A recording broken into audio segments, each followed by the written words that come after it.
Yeah, the repatriation indeed. We have repatriated, of course, the remains, the mortal remains, and the president is officially going to officiate over this, and of course that restitution homecoming ceremony that will be happening today. So into our top story this morning, President Ramaphosa, as we say, is expected to officiate over the repatriation and restitution homecoming ceremony of South African freedom fighters who passed away in Zambia and Zimbabwe during the Apartheid era.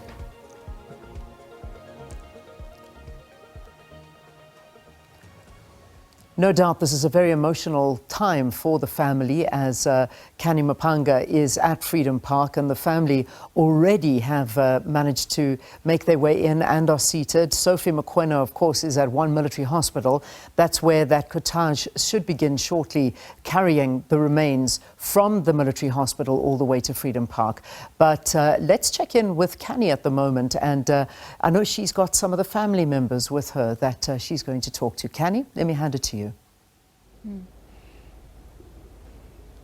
Well, good morning to you, Leanne, and to the viewers once again. Yes, I am joined by two of the families of just over 40 of those mortal remains that will be heading to Freedom Park shortly this morning when the special occasion does sit. One of those being the family of Adolphus Mvemve. You may remember that he's born in 1931, and of course he was killed tragically in Lusaka, Zambia in February 1974 by a parcel bomb. We know that he was sorting out the ANC mail, and of course he was buried as well along with those other liberation heroes in Leopards Hill Cemetery in Lusaka, Zambia. Let's quickly turn to his younger sister Nomakaya Mafuna, who joins us this morning ahead of this very special occasion that will be taking place with her loved one reaching or almost reaching the final resting place. And I think this has been a long wait for you, Miss Mafuna, decades waiting for your older brother to return home.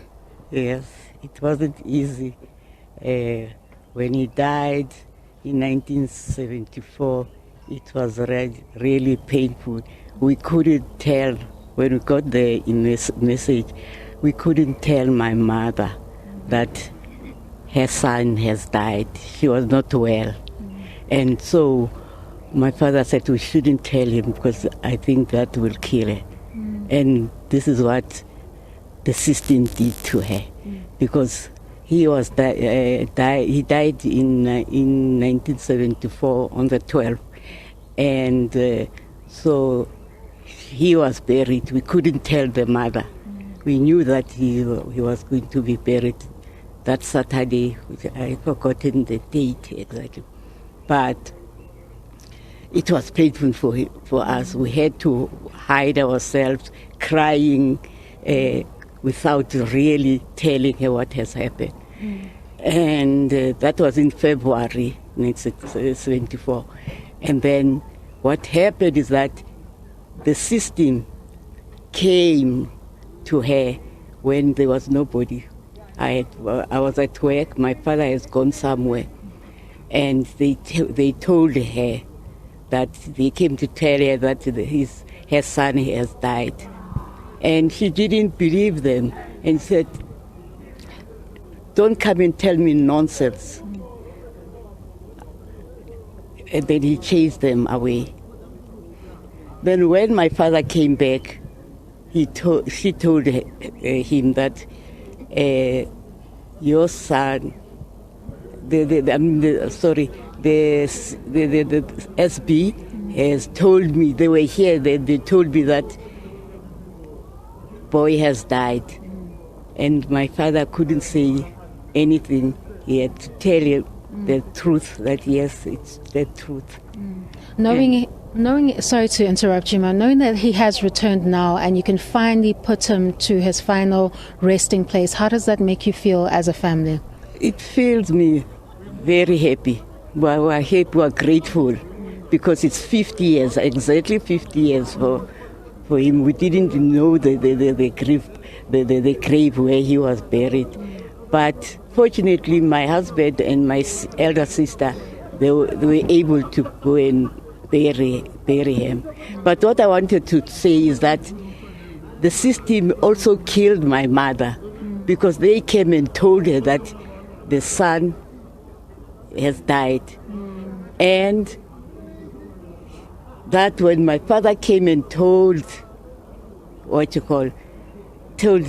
the truth, she cried.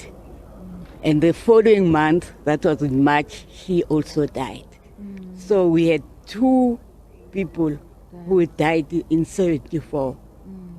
And that was heavy because for us, we're feeling guilty that at least we should have told her than to be told by the person who have killed him and now he's coming to enjoy that they've killed him and tell the mother.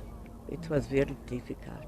Thank you very much for sharing your story. That was Ms. Mafuna explaining the devastating impact of apartheid and the death of her brother who lost his life in the liberation struggle. Of course, I have one more family before we quickly toss to our international editor. That is the family of Todd Matshikiza. His daughter, Marian, is here joining us this morning. You know, he is quite a man of many talents. He was, worked with drum, jazz musician.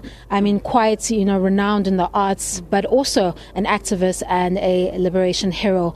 How do you feel today seeing later or decades later that his mortal remains are coming back to South Africa to his final resting place? The family is elated at his return.